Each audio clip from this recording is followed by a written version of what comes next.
Welcome to maths academy. आज हम बात करेंगे धारा का रासायनिक प्रभाव, मतलब केमिकल इफेक्ट ऑफ करंट।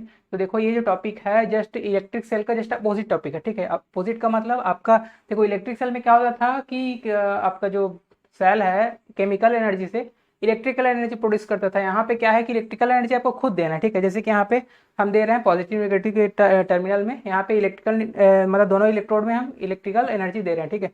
तो उससे क्या हो रहा है कि देखो विद्युत अपघटन का प्रोसेस होगा, ठीक है। मान के चलो इसमें कॉपर सल्फेट विलयन है, ठीक है। मान के चलो इसमें कॉपर सल्फेट का विलयन है, ठीक है। तो देखो ये कॉपर में टूट जाएगा और सल्फेट आयन में टूट जाएगा, ठीक है। तो देखो कॉपर में टूट गया Cu2+ और SO4 2-, ठीक है। तो यहाँ पे देखो इसमें देखो दो आयन हो गया पॉजिटिव नेगेटिव, तो पॉजिटिव किसके साइड जाएगा, नेगेटिव इलेक्ट्रोड की साइड है ना। तो यहाँ पे जैसे कॉपर है प्लस वाला, ठीक है, तो ये नेगेटिव में जाएगा, मतलब ये कैथोड में घुस गया, ठीक है। तो और यहाँ पे सल्फेट है, इसमें जाएगा आपका पॉजिटिव वाले में, ठीक है। तो यहाँ पे देखो विद्युत अपघटन का प्रोसेस है, लेकिन हम लोग विद्युत अपघटन बात कर चुके हैं, ठीक है, उसका बात नहीं करेंगे। यहाँ पे फैराडे के नियम के बारे में बात करेंगे, ठीक है। तो फैराडे के नियम क्या कहता है, जैसे कोई भी इलेक्ट्रोड है वहाँ पे जैसे कॉपर यहाँ पे देखो परत के रूप में जमा होता है, ठीक है। तो यहाँ पे कॉपर क्या है, जमा होते जा रहा है, ठीक है। कॉपर इसमें क्या है, इलेक्ट्रोड में जमा होगा, पूरे इलेक्ट्रोड में जमा होगा, ठीक है। तो क्या होगा, कॉपर जमा होगा तो वो कितना जमा होगा, ठीक है। फैराडे ने बताया कि मतलब कोई भी धातु है या कोई भी पदार्थ है जो इसमें आयनों के रूप में टूटा हुआ है वो इलेक्ट्रोड में जाके कितना जमा होता है, मतलब उसका मात्रा कितना होता है, ठीक है। तो मान के चलो मात्रा m है, तो इस देखो इसका मात्रा क्या है m, ठीक है, m ग्राम है, ठीक है। m ग्राम कॉपर यहाँ पे जमा हो रहा है। तो देखो m ग्राम कॉपर मतलब किसके, देखो m किसके प्रोपोर्शनल में होगा, q के प्रोपोर्शनल में, ठीक है।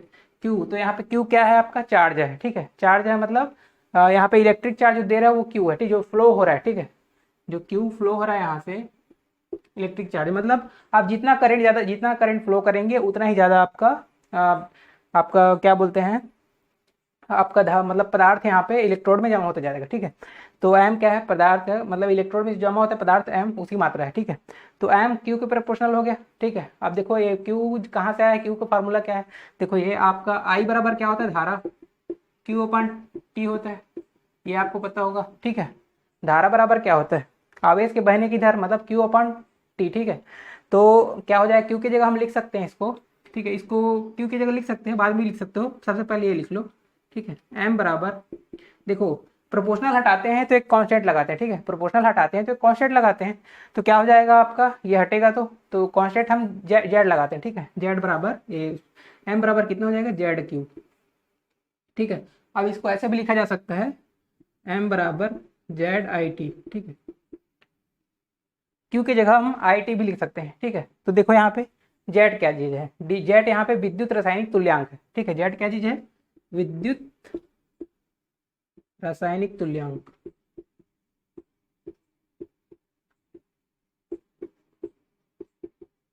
ठीक है। अब विद्युत रासायनिक तुल्यांक ये आया कहाँ से, मतलब इसका कुछ ना कुछ वैल्यू होगा। इसका वैल्यू क्या होता है, ठीक है, इसका वैल्यू होता है ये E/F, ठीक है। इसका वैल्यू क्या होता है आपका, देखो यहाँ पे इसको थोड़ा मिटा देता हूँ,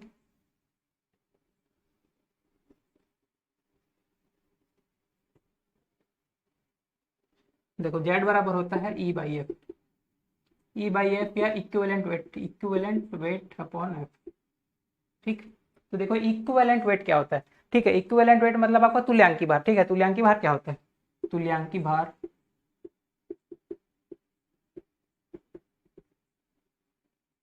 ठीक है। तुल्यांकी भार आप 11th में पढ़े होगे, आपका एटॉमिक स्ट्रक्चर वाले में पढ़े होगे, मतलब शुरू शुरू के मोल वोल जब पढ़ते हो, ठीक है, मोल वोल वाले टॉपिक हैं उसमें आप पढ़े होगे, ठीक है। तो जब मोलर द्रव्यमान रहता है उससे उसको क्या है संयोजकता से भाग देते हैं, उसको क्या बोलते हैं, तुल्यांकी भार, ठीक है।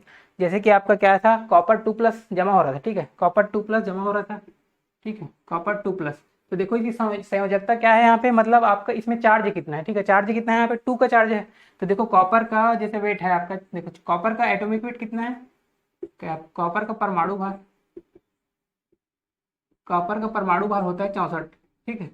तो 64 को देखो यहाँ पे क्या है, Cu2+ है, तो इसका तुल्यांकी भार निकालना है, ठीक, इक्विवेलेंट वेट निकालना है। तो क्या हो जाएगा यहाँ पे, इक्विवेलेंट वेट आपका हो जाएगा 64, देखो इक्विवेलेंट वेट कॉपर का इक्विवेलेंट वेट कितना हो जाएगा, 64/2, तो हो जाएगा 32, ठीक है। तो एज ए इक्विवेलेंट वेट निकाल सकते हो कोई भी चीज़ का। जैसे कि सिल्वर है तो Ag क्या है, नाइट्रेट रहता है तो Ag प्लस रहता है वहाँ पे, ठीक है। तो वैसे हम न्यूमेरिकल में देखेंगे, समझ में आ जाएगा आपको, ठीक है। तो ये हुआ इक्विवेलेंट वेट। और यहाँ पे F क्या है, ठीक है। देखो F की बात करते हैं, यहाँ पे F क्या है। ये देखो ये है आपका फैराडे का, ठीक है। ये फैराडे आपका एक फैराडे है, फैराडे, ठीक है। मतलब ये फैराडे कांस्टेंट है, ठीक है। फैराडे कांस्टेंट बोल सकते हैं इसको। तो यहाँ पे देखो फैराडे क्या बोलता है फैराडे कांस्टेंट के बारे में, कि जैसे कि आपका इलेक्ट्रिकल है, इलेक्ट्रिकल चार्ज है, ठीक है। ये मतलब इलेक्ट्रॉन के ऊपर जो चार्ज है, ठीक है, इलेक्ट्रॉन के ऊपर चार्ज जितना रहता है, ठीक है। तो वैसे ही एक मोल इलेक्ट्रॉन है, एक मोल जितना भी इलेक्ट्रॉन होगा, एक मोल में जितना इलेक्ट्रॉन होगा उसके ऊपर जितना भी चार्ज होगा, ठीक है, वो होगा एक फैराडे। तो देखो ये फैराडे वही है, फैराडे कांस्टेंट, ठीक है। फैराडे कांस्टेंट क्या बोला कि एक मोल में जो चार्ज है, मतलब एक मोल अणु है मान के चलो, ठीक है। ये क्या है, एक मोल, एक मोल है, ठीक है। एक मोल इलेक्ट्रॉन है पूरा, ठीक है। इलेक्ट्रॉन इलेक्ट्रॉन इलेक्ट्रॉन, बहुत सारे इलेक्ट्रॉन है। एक मोल आपको पता है कितना होता है, 6 × 10⁻23 इलेक्ट्रॉन। तो 6 × 10⁻23, एक इलेक्ट्रॉन पे चार्ज होता है 1.6 × 10⁻19, ठीक है। तो उसको गुणा कर दोगे, एक इलेक्ट्रॉन का चार्ज कितना होता है, एक इलेक्ट्रॉन का चार्ज 1.6 × 10⁻19। अब इसको गुणा कर दोगे एक मोल से, एक मोल मतलब आपका 6 × 10⁻23 से, ठीक है। 6 × 10⁻23 से, ठीक है।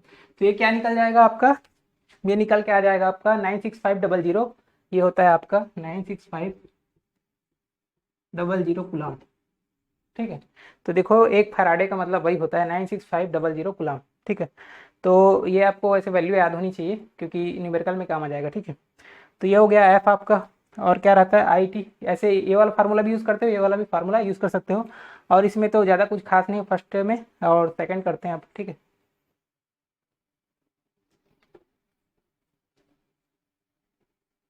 देखते हैं फैराडे का सेकंड लॉ। फैराडे का सेकंड लॉ क्या बोलता है कि आपका दो, जैसे कि आपका मतलब दो पात्र है, दो पात्र है, उसमें दो इलेक्ट्रोड लगे हैं, दोनों में दो दो, ठीक है। तो यहाँ पे दो पात्र है, दोनों को श्रेणी क्रम में जोड़ देते हैं, ठीक है। श्रेणी क्रम में जोड़ दिया जाए तो, श्रेणी क्रम में जोड़ दिया जाए तो, ठीक है, देख सकते हैं श्रेणी क्रम। अब देखो श्रेणी क्रम में जोड़ो चाहे मत जोड़ो, इससे मतलब नहीं है। वो क्या बोलता है कि आई जो है आपका धारा समान होना चाहिए दोनों में, ठीक है। दोनों पात्र में क्या है, धारा समान, दोनों इलेक्ट्रोड में, मतलब दोनों साइड में धारा समान होनी चाहिए। मतलब जैसे कि यहाँ पे आई फ्लो कर रहा है, ठीक है, तो उसमें भी क्या है, आई फ्लो करना चाहिए, मतलब उससे निकलेगा तो आई ये निकलना चाहिए, ठीक है। मतलब धारा ये समान होना चाहिए और टाइम भी समान होना चाहिए, ठीक है। दोनों में सेम सेम धारा होना चाहिए, दोनों में सेम टाइम, मतलब अलग अलग नहीं होना चाहिए टाइमिंग भी, ठीक है। तो धारा समान टाइमिंग समान, मतलब आपका जोड़ भी सकते हो, नहीं भी जोड़ोगे चलेगा श्रेणी क्रम में। मतलब एक ही इलेक्ट्रिक, मतलब जैसे अगर यहाँ पे 5 वोल्ट दे रहे हो तो इसमें 5 वोल्ट दो, ठीक है। तो यहाँ पे एक्चुअल में कहा गया है कि यहाँ पे जैसे कि आपका मास यहाँ पे डिपॉजिट जितना भी होगा आपका, जितना भी आपका पदार्थ है यहाँ पे जमा होगा, जैसे इलेक्ट्रोड में मान के चलो इसमें जमा हो रहा है एम, ठीक है, M1। मान के चलो ये कॉपर है, इसमें क्या है, कॉपर सल्फेट का विलयन, ठीक है। इसमें जिंक सल्फेट का विलयन है, ठीक है। तो यहाँ पे देखो कॉपर सल्फेट है तो इसमें क्या हो जाएगा आपका, कॉपर सल्फेट जमा होगा, ठीक है। इसमें प्लस है तो माइनस में जमा होगा, सॉरी यहाँ पे, ठीक है, माइनस में जमा हो जाएगा। तो ये हो जाएगा आपका कॉपर, ठीक है। तो कॉपर किस में जमा होगा, कॉपर जमा हो रहा है तो इसका द्रव्यमान मान के चलो कॉपर MCU है, ठीक है। मान के चलो देखो यहाँ पे क्या होता है, एम जो है इसका देखो, इसका नियम क्या कहता है, एम जो है ई के प्रोपोर्शनल होता है। ई मतलब इक्विवेलेंट वेट है, ठीक है। ई मतलब इक्विवेलेंट वेट, इक्विवेलेंट वेट के प्रोपोर्शनल होता है, ठीक है। तो देखो जैसे आप कॉपर है तो यहाँ पे पदार्थ क्या है, उसका द्रव्यमान कितना हो जाएगा कॉपर का, MCU, ठीक है। तो देखो यहाँ पे MCU हो गया, और इसका इक्विवेलेंट वेट क्या हो जाएगा यहाँ पे कॉपर का, ECU, ठीक है।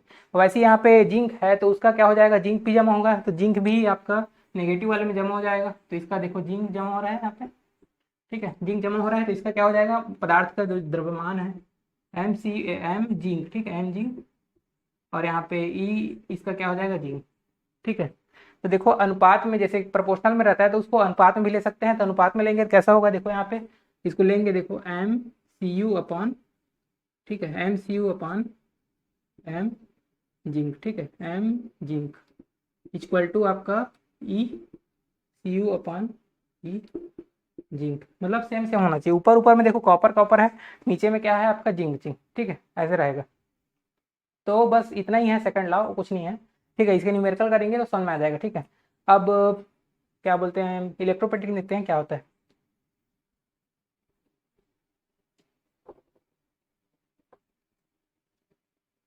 अब देखते हैं विद्युत लेपन क्या होता है, इलेक्ट्रोप्लेटिंग क्या होता है। देखो यहाँ पे एक्चुअल में क्या है, देखो आपको किसी धातु को जंग लगने से बचाना है तो क्या करेंगे, उसमें इलेक्ट्रोप्लेटिंग कर देते हैं। ठीक है, तो ये तरीका है, तो ये प्राचीन विधि है वैसे। ठीक है, आजकल बहुत सारे टेक्निक है। और देखो यहाँ पे ये जैसे कि आपका मान के चलो एक जैसे लोहा में जंग लगता है। ठीक है, तो लोहा ले लो। ठीक है, लोहा, तो देखो एक जो है आपका जो इलेक्ट्रोड है उसको लोहा का बनाना पड़ेगा। ठीक है, तो देखो यहाँ आपको लोहे में देखो क्या करना है, आपको मान के चलो लोहे में कोई भी, जैसे मान के चलो जिंक है। ठीक है, जिंक का परत चढ़ाना है। ठीक है, लोहे में क्या करना है, जिंक का परत चढ़ाना है। तो क्या करेंगे हम, एक इलेक्ट्रोड को लोहा लेना पड़ेगा और इसमें क्या है, जिंक सल्फेट का सॉल्यूशन लेना पड़ेगा। ठीक है, इसमें क्या है कि जिंक सल्फेट का सॉल्यूशन लेना पड़ेगा। ठीक है, मतलब जिसका परत चढ़ाना है उसका क्या होना चाहिए, सॉल्यूशन होना चाहिए। और एक जो इलेक्ट्रोड है इसी का रहना चाहिए, एक लोहा का इलेक्ट्रोड रहेगा, एक इसी का इलेक्ट्रोड रहेगा। ठीक है, तो ये किस पे चढ़ेगा, देखो जिंक क्या है, प्लस वाला है। ठीक है, तो ये देखो यहाँ पे टूटेगा आपका जिंक 2+ और सल्फेट आयन में। ठीक है, जिंक 2+ जिंक आयन और सल्फेट आयन टूटेगा तो क्या होगा, जिंक प्लस आयन किसके ऊपर भागेगा, मतलब नेगेटिव वाले साइड भागेगा। ठीक है, यहाँ से विद्युत सप्लाई करेंगे तो क्या है, नेगेटिव इलेक्ट्रोड, नेगेटिव वाले साइड ये जाएगा। तो ये देखो इसमें इसमें परत चढ़ जाएगा। ठीक है, जिंक का इसमें परत चढ़ जाएगा। ठीक है, जिंक का परत चढ़ गया, मतलब लोहा वाला इलेक्ट्रोड आपको कौन सा लेना है, नेगेटिव वाला इलेक्ट्रोड है उसको लोहा लेना है। ठीक है, नेगेटिव वाला इलेक्ट्रोड है इसको क्या है करना है, लोहे का इलेक्ट्रोड लेना है। अब देखो ये जो इलेक्ट्रोड रहेगा आपका जिंक का ही रहेगा। ठीक है, ये जो इलेक्ट्रोड है आपका जिंक धातु का ही रहेगा।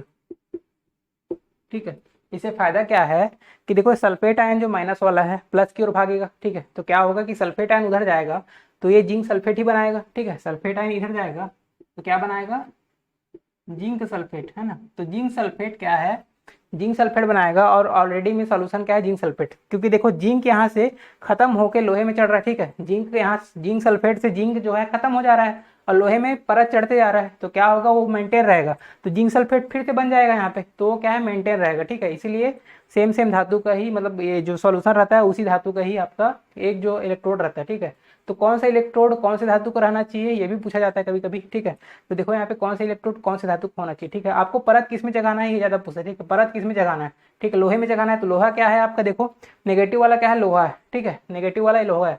देखो नेगेटिव वाले क्या बोलते हैं, एनोड बोलते हैं, कैथोड बोलते हैं। ठीक है, विद्युत सेल में हम एनोड नेगेटिव वाले को बोलते थे, लेकिन यहाँ पे कैथोड बोलेंगे। ठीक है, यहाँ पे उल्टा रहता है। ठीक, पिछले लेक्चर में बताया भी था कि उल्टा रहता है यहाँ पे। तो यहाँ पे जो नेगेटिव वाला है उसको बोलते हैं कैथोड। ठीक है, ये होता है आपका कैथोड। ठीक है, नेगेटिव वाला कैथोड रहता है एंड पॉजिटिव वाला इसमें एनोड रहता है। ठीक है, विद्युत सेल का जस्ट अपोजिट रहता है यहाँ पे विद्युत अपघटन में। ठीक है, तो देखो कैथोड जो है नेगेटिव वाला, तो ऐसे भी याद रखने की ट्रिक है, जैसे कि कैथोड है। ठीक है, आपको किस में परत चढ़ाना है, कैथोड में। ठीक है, तो कैथोड में, ठीक है, कैथोड में क्या होता है, कोटिंग। तो याद रख सकते हो आप सी से सी। ठीक है, सी से सी। ठीक है, तो हमेशा कोटिंग किस में होती है, कैथोड में होती है। ठीक है, क्योंकि यहाँ पे कैथोड में आपका क्या है, लोहा है। ठीक है, लोहा है और कोटिंग कर रहे हो आप जिंक का। ठीक है, तो जिंक क्या है, कोटिंग कर रहे हो। ठीक है, तो कैथोड में क्या होती है, कोटिंग। ठीक है, इसको याद रखना। और आपका कोई भी परत चढ़ाना है, कुछ भी ले सकते हो, मान के चलो आपको। ठीक है, मतलब एक एग्जांपल से फिर दिखा देता हूँ आपको। जैसे मान के चलो सिल्वर का परत चढ़ाना था इसमें। ठीक है, सिल्वर क्या करेंगे, नाइट्रेट लेंगे यहाँ पे। ठीक है, यहाँ पे जैसे सिल्वर का परत चढ़ाना है आपको लोहे में, ये क्या है, नेगेटिव वाला है लोहा। यहाँ पे क्या है, सिल्वर का परत चढ़ाना है आपको। ठीक है, एजी का परत चढ़ाना है, तो क्या लेंगे यहाँ पे सॉल्यूशन में, यहाँ पे मान के चलो सिल्वर नाइट्रेट लिए। ठीक है, तो ये किस में टूटेगा, Ag+ और NO3-। ठीक है, Ag+ और NO3- में। तो Ag+ इधर जो भाग के इसमें कोटिंग होगा। ठीक, वैसे ही कोई भी जैसे कॉपर का परत चढ़ाना है तो कॉपर सल्फेट ले लो। ठीक है, कुछ भी ले सकते हो आप, क्वेश्चन करते तो और क्लियर हो जाएगा। ठीक है,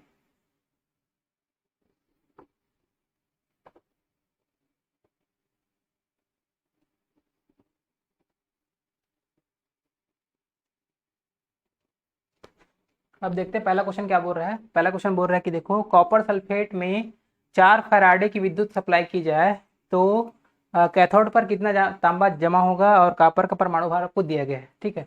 तो देखो यहाँ पे ये क्या है, फर्स्ट लॉ पे काम करेगा, ठीक है। फर्स्ट लॉ पे, क्योंकि यहाँ पे देखो क्या निकालना है, वेट बस निकालना है और आपको जो दिया गया है वो आवेश के रूप में है।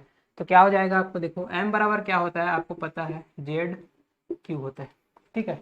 ये फार्मूला पता है, एक और फार्मूला भी पता है, जेड मतलब आई भी दिया रहता है, लेकिन वो टाइम वगैरह दिया रहेगा, धारा वगैरह दिया रहेगा तब काम आएगा, ठीक है। अभी जरूरत ही नहीं है इसका। तो m बराबर क्या है, जेड क्यू, ये फार्मूला लगाएंगे, ठीक है। तो यहाँ पे देखो जेड आपको पता है विद्युत रासायनिक तुल्यांक होता है, इसका वैल्यू क्या होता है, E/F, ठीक है। तो लगाते हैं, देखो जेड बराबर क्या होता है, E/F, ठीक है, E/F। अब देखो क्या बोल रहा है यहाँ पे, 4 फैराडे की विद्युत सप्लाई दी जाए, 4 फैराडे। तो देखो फैराडे क्या है, विद्युत आवेश है, ठीक है।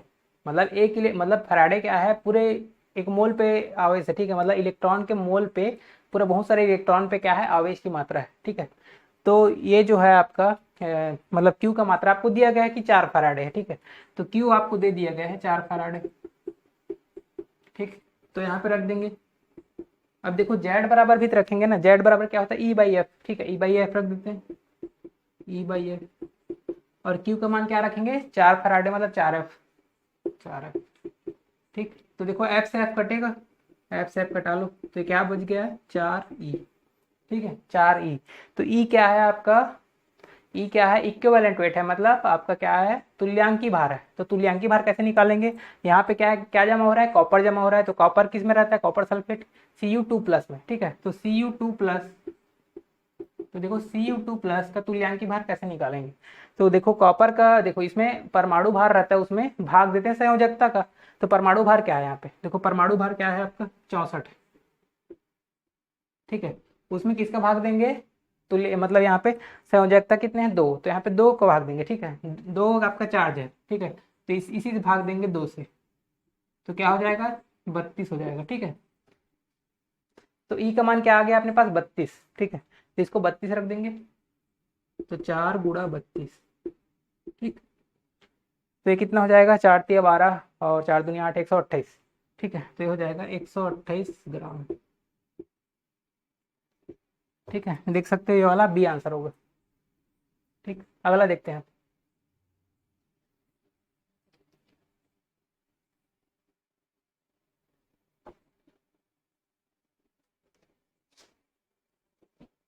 अब देखते हैं दूसरा क्वेश्चन क्या बोल रहा है।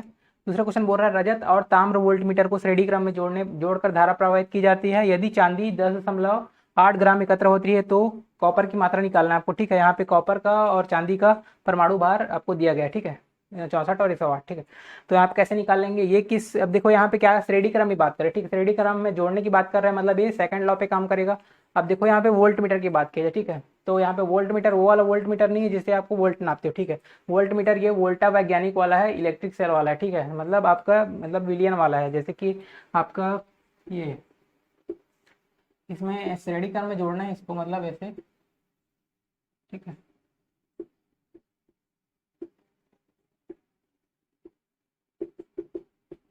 ठीक है, तो यहाँ पे श्रेणी क्रम में जोड़ने की बात कर रहा है। देखो वोल्ट मीटर इस टाइप का है, तो यहाँ पे वोल्ट मीटर कुछ भी हो सकता है, आपको जो बोलेगा वो लेना, ठीक है। जैसे कि आपका देखो रजत वोल्ट मीटर, रजत मतलब क्या होता है, चांदी, तो चांदी का लेना है, ठीक है। तो यहाँ पे देखो चांदी का लेंगे, मतलब आपका AgNO3 होगा, ठीक है। मतलब सिल्वर का लेते हैं तो सिल्वर नाइट्रेट लेते हैं, बाकी लोग का सल्फेट लेते हैं, ठीक है। जैसे कि आपका ताम्र वोल्ट मीटर है तो आपका कॉपर सल्फेट, ताम्र मतलब तांबा, तो तांबा का क्या हो जाएगा, कॉपर सल्फेट, ठीक है। तो ये हो जाएगा कॉपर सल्फेट, ठीक।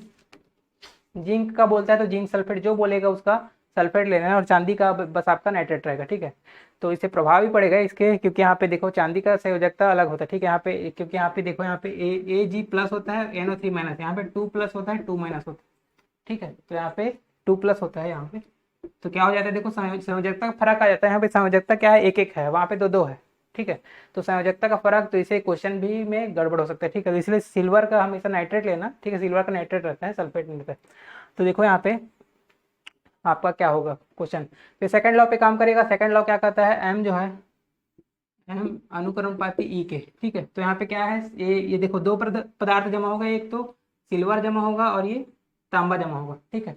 दो चीज जमा होगा, तो देखो दो चीज आपको पूछ भी रहा है, तो दो दो चीज का इसका रेशियो निकाल देंगे, तो क्या हो जाएगा आपका, देखो एम आपको निकालना क्या है, कॉपर का, तो ऊपर में ले लो कॉपर का, तो MCU अपॉन MAg। और ऊपर ऊपर देखो कॉपर ऊपर में लिया तो इक्विवेलेंट वेट किसका लेना है, कॉपर का ही लेना, ठीक है, ECU अपॉन EAg, ठीक है। तो देखो कॉपर की मात्रा निकालना है, इसको इधर ले जाते हैं, ठीक है, तो इसको इधर ले जाते हैं, रख भी देते हैं डायरेक्ट MCU। तो देखो MAg कितना है, मतलब सिल्वर की मात्रा कितनी है यहाँ पे, देखो 10.8 रख देते हैं, 10.8, ठीक। अब इक्विवेलेंट वेट ऑफ कॉपर, तो देखो मतलब तुल्यांकी भार कितना होगा कॉपर का, तो देखो कॉपर का वेट पहले कितना है, मतलब परमाणु भार 64 है, तो उसको संयोजकता से भाग देंगे, तो देखो कॉपर 2+ होता है, तो उसको क्या हो जाएगा आपका, 64 को 2 से भाग देंगे, तो क्या हो जाएगा, 32, ठीक। वही सिल्वर कितना है, तो सिल्वर में तो क्या है 1+ है, तो इसको 1 से भाग देंगे, मतलब कोई फर्क नहीं पड़ेगा, एक ही मतलब है, सिल्वर क्या प्लस में है, तो ये हो जाएगा 108/1, तो 108 ही रहेगा, ठीक है। अगर 2+ रहता तो 2 से भाग देते, ठीक है, तो सिल्वर का वही रहेगा, तो यहाँ पे देखो लिख देते हैं, कॉपर का क्या हो जाएगा आपका, कॉपर का हो जाएगा 32 और सिल्वर का हो जाएगा 108, ठीक। अब देखो ये इससे भाग चला जाएगा, लेकिन दशमलव में है, तो दशमलव हटाना पड़ेगा, तो कैसे करेंगे, 10 का गुणा करेंगे, 10 से भाग भी देना पड़ेगा, चलो ठीक है, इधर ले जाते हैं, उसके बाद हटा देंगे, ठीक है। तो MCU 32 गुणा 10.8 और 108, ठीक है। अब देखो भाई दशमलव अगर हटाऊंगा मैं, ठीक है, दशमलव हटा रहा हूँ मतलब 10 का गुणा कर रहा हूँ, तो क्या है 10 का भाग भी देना पड़ेगा, ठीक है। तो दशमलव हटाऊंगा, 10 का भाग यहाँ पे मेरे को देना पड़ेगा, दशमलव हटा ले रहा हूँ, मैं 10 का भाग दे देता हूँ, ठीक। अब 108 कट जाएगा, अब देखो 32 को 10 से भाग देंगे, कितना हो जाएगा, ये 3.2, तो ये हो जाएगा आपका इतना ग्राम, 3.2 ग्राम आएगा इसका आंसर, देख सकते हो बी आंसर होगा इसमें, ठीक है। अगला क्वेश्चन करते हैं।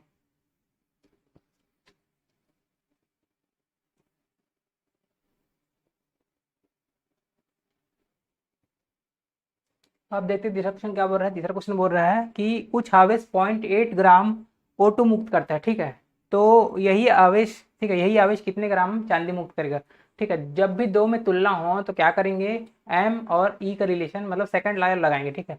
तो जब भी दो का तुलना होगा मतलब M अनुक्रम अनुपाती E, ठीक है, इसी फार्मूला का यूज करेंगे जब भी दो का तुलना होगा, ठीक है। मतलब दो चीज का तुलना कब हो रहा है, जब आपका 2 वोल्टमीटर यूज किया जाएगा, ठीक है। तो यहाँ पे दो चीज का तुलना होगा, एक साइड का है चांदी है और एक साइड ऑक्सीजन है, ठीक है। अब देखो यहाँ पे क्या होगा, तो यहाँ पे देखो M बराबर, ये देखो M ऑक्सीजन के लिए और M यहाँ पे चांदी के लिए, ठीक है। अब क्या निकालना है आपको, चांदी वाला निकालना, चांदी को ऊपर ले लो, ठीक है, मतलब ये Ag का ले लो और ये ऑक्सीजन का ले लो, ठीक।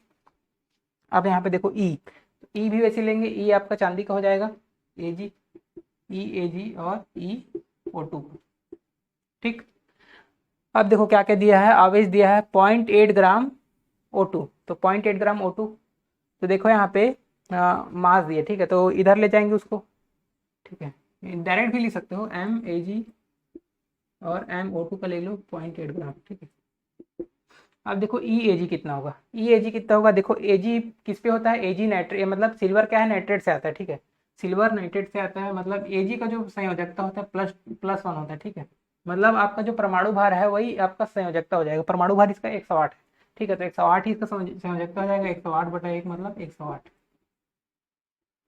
ठीक है। परमाणु भारी क्या हो जाएगा, संयोजकता सॉरी, परमाणु भारी क्या हो जाएगा आपका, इक्विवेलेंट वेट हो जाएगा, तो EAg कितना हो जाएगा 108, ठीक है, 108 हो गया। अब देखो EO2 कितना होगा, मतलब अब ऑक्सीजन का क्या है आपका, ये क्या बोलते हैं तुल्यांकी भार कितना होगा, ठीक है, तो ऑक्सीजन का कितना होगा, तो ऑक्सीजन को संयोजकता कितना होता है आपको पता होना चाहिए, ठीक है, ऑक्सीजन का संयोजकता होता है -2, तो O2 ये होता है आपका -2, ठीक है। क्योंकि ऑक्सीजन देखो ऑक्सीजन मतलब O ही ले लो, ठीक है, मतलब कोई जरूरी नहीं O2 लेना है, मतलब O ही ले लो, ठीक है। ऑक्सीजन क्या होता है आपका 2 से जुड़ती है, जैसे कि आपका आप कोई भी प्रोडक्ट देख लो आप, ठीक है, मतलब बहुत सारे पढ़े होंगे, जैसे कि आपका Na2, ठीक है, Ag2, ठीक है, इस टाइप का पढ़े हो, ठीक है। तो यहाँ पे संयोजकता खुद अब निकाल सकते हो, कैसे निकालोगे, देखो ये इसके ऊपर चढ़ा दो, दो को इसके ऊपर चढ़ा दो, और एक यहाँ पे कुछ नहीं है तो एक है, तो इसके ऊपर चढ़ा दो, ठीक है, ये हो जाएगा Na+ और O2-, ठीक है। अब देखो ऐसे ही Ag वाला 2 को इधर चढ़ा दो और एक को इधर चढ़ा दो, ठीक है, तो क्या हो जाएगा आपका Ag+ O2-, ठीक। तो देखो ऑक्सीजन की संयोजकता क्या होती है, 2 होती है ऋणात्मक में। तो हमको ऋणात्मक धनात्मक से मतलब नहीं है, हमको तो भाग देना है बस, ठीक है, उसका तुल्यांक भार निकालने के लिए भाग देते हैं। तो ऑक्सीजन का क्या होता है, आपका परमाणु भार कितना होता है, 16 होता है ऑक्सीजन का, क्योंकि परमाणु क्रमांक 8 है, तो 8 का 2 गुना कितना होगा, 16। तो 16 बटा आपका कितना हो जाएगा, ये 16 बटा 2, तो हो जाएगा 8। ठीक, तो इसको रख देंगे 8, 8 रख दिए। अब देखो इधर और गुणा कर लेते हैं इसको, Mag, ठीक, Mag 108। अब देखो 108 गुणा 0.8, ठीक है। अब देखो 0.8 है, 0.8 को अगर पॉइंट हटाता हूँ, ठीक है, पॉइंट हटाता हूँ तो क्या है, मेरे को 10 से भाग देना पड़ेगा, ठीक है। तो पॉइंट हटा लेता हूँ, तो इसको लिख लेता हूँ 8, मतलब 8 बटा 10 लिख लो ऐसे, ठीक है। देखो 8 से 8 कटेगा, और देखो 10 से भाग चला जाएगा, कितना हो गया, 10.8, इतना ग्राम हो जाएगा, ठीक है। तो 10.8 ग्राम ये आंसर होगा, मतलब चांदी का भार। तो यहाँ पे हो जाएगा आपका बी आंसर, ठीक है। अगला क्वेश्चन करते हैं।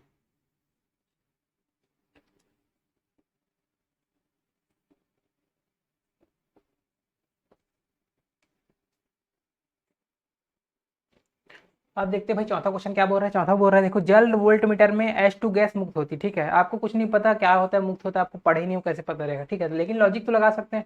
अब देखो भाई जल वोल्ट मीटर है, तो वोल्ट मीटर क्या होता है बताया था, कोई भी सॉल्यूशन को लेके आपको वो आपका इस टाइप का बन जाता है, ठीक है। कोई भी सॉल्यूशन लेके आपका इलेक्ट्रोड लगा दो, ठीक है, वो आपका वोल्ट मीटर बन जाता है, ठीक है। कॉपर का बोलेगा, ताम्र बोलेगा तो कॉपर, रजत बोलेगा तो आपका सिल्वर, ठीक है। वैसे जल बोल रहा है तो जल रहेगा, ठीक है, जल बोलेगा तो जल ही रहेगा, यहाँ पे H2 हो रहेगा, ठीक है। तो लेकिन यहाँ पे थोड़ा H2SO4 का भी बूंद मिला देते हैं जिससे जल्दी अपघटित हो सके, तो यहाँ पे ठीक है, वो सब आपको पढ़ना नहीं, कोई दिक्कत नहीं है। तो एक्चुअल में जल वोल्ट मीटर में क्या हो रहा है बस देखना है आपको, क्या पूछा गया। यहाँ पे देखो H2 गैस मुक्त होती है, ठीक है, H2 गैस, तो देखो H2 गैस है तो H मुक्त हो रही है, तो देखो एक होता है पॉजिटिव, ये आपका एक होता है नेगेटिव, ठीक है। तो H2 गैस मुक्त हो रही है, मतलब H क्या होता है, पॉजिटिव में होता है, ठीक है। H क्या, H में कौन सा आयन रहता है आपका, प्लस आयन रहता है, ठीक है। H2 गैस है तो क्या हाइड्रोजन गैस है, हाइड्रोजन पे क्या लगेगा, प्लस ही लगेगा, माइनस तो नहीं लगेगा ना। अब प्लस ही लगेगा तो प्लस वाला किधर भागेगा, माइनस की ओर भागेगा, ठीक है। तो देखो H प्लस आयन किधर भागेगा, माइनस की ओर, मतलब ये इसकी ओर, ठीक है, माइनस की ओर भागेगा तभी तो H2 गैस मुक्त होगा। अब माइनस की ओर भागेगा तो माइनस क्या है आपका, अब माइनस को क्या बोलते हैं ये आपको पता होना चाहिए, ठीक है, क्योंकि यहाँ पे माइनस उसमें बस एक याद रखो, माइनस क्या बोलते हैं, सेल में क्या होता था माइनस हमारा एनोड, लेकिन यहाँ पे कैथोड होता है, ठीक है, यहाँ पे ये होता था कैथोड, ये क्या होता है कैथोड, ठीक है। क्योंकि सेल में माइनस वाला मैं इसीलिए मैं एक्सपेरिमेंट बताया था आपको स्टार्टिंग में, एक्सपेरिमेंट आपका सीख गया जिंक और वो आपका कॉपर सल्फेट वाला एक्सपेरिमेंट फर्स्ट में, ठीक है, वो ही आपका बेस बनाता है, ठीक है। वो आपको एक चीज याद रहेगा, हर चीज याद हो जाता है, ठीक है, सब इधर उधर करते आपको याद हो जाएगा, ठीक है। तो वही जिंक वाला, तो जिंक गलता था इसीलिए एनोड होता था, उसको याद रखना बस, क्योंकि फर्स्ट जो लेक्चर में बताया था कल वाले में, ठीक है। तो बस याद रखना उसको, वहाँ पे एनोड होता है तो इसमें जस्ट अपोजिट हो जाएगा, ठीक है, क्योंकि यहाँ पे वही चीज कैथोड रहेगा, ठीक है, नेगेटिव वाला, ठीक। तो यहाँ पे कैथोड होगा आंसर इसका, ठीक है, बी वाला, ठीक है। और देखो पांचवा क्वेश्चन, विद्युत लेपन में विद्युत लेपन वाली वस्तु किसके समान कार्य करती है, विद्युत लेपन वाली वस्तु, ठीक है, विद्युत लेपन वाली वस्तु, विद्युत लेपन वाली वस्तु मतलब जिसके ऊपर आपको विद्युत लेपन करना है, जैसे कि आपका लोहा था वहां पे विद्युत लेपन करते थे, ठीक है, आपका क्या था, लोहा था, इसमें क्या है विद्युत लेपन करते थे, ठीक है। तो ये जो विद्युत लेपन वाली वस्तु है वो किसके समान क्या करती है, ठीक है। तो मैं आपको एक ट्रिक बताया था, ठीक है, उसको देख लेना। ट्रिक क्या बताया था कि कैथोड, देखो यहाँ पे कोटिंग करनी है, ठीक है, क्या करना है इसमें, ये क्या कर रहे हैं, कोटिंग कर रहे हैं, ठीक है, कोटिंग कर रहे हैं, ठीक है, विद्युत लेपन कर रहे हैं मतलब कोटिंग कर रहे हैं, तो कोटिंग कर रहे हैं तो किस पे करेंगे, देखो सी फॉर कोटिंग, तो सी फॉर क्या होगा, कैथोड, ठीक है, सी फॉर क्या होगा, कैथोड, ठीक।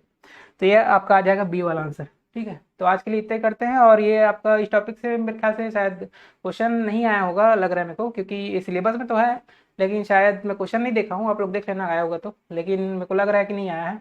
तो ये जो टॉपिक से क्वेश्चन है आपका, अगर नहीं आया है तो और चांस है कि आने का, ठीक है, क्योंकि कोई जरूरी नहीं कि जो टॉपिक से क्वेश्चन आया है उसी टॉपिक से आया है, क्योंकि जो सिलेबस में है तो कुछ भी पूछ सकता है, ठीक है। तो इस बार हो सकता है पूछ दे, तो ज़्यादा बेनिफिट रहेगा, इसको आप पढ़े हो तो अच्छी बात है, ठीक। तो थैंक यू, और वीडियो पसंद आया तो लाइक और सब्सक्राइब कीजिए, नीचे आपका टेलीग्राम का चैनल है उसमें भी आप जुड़ सकते हो, ठीक है।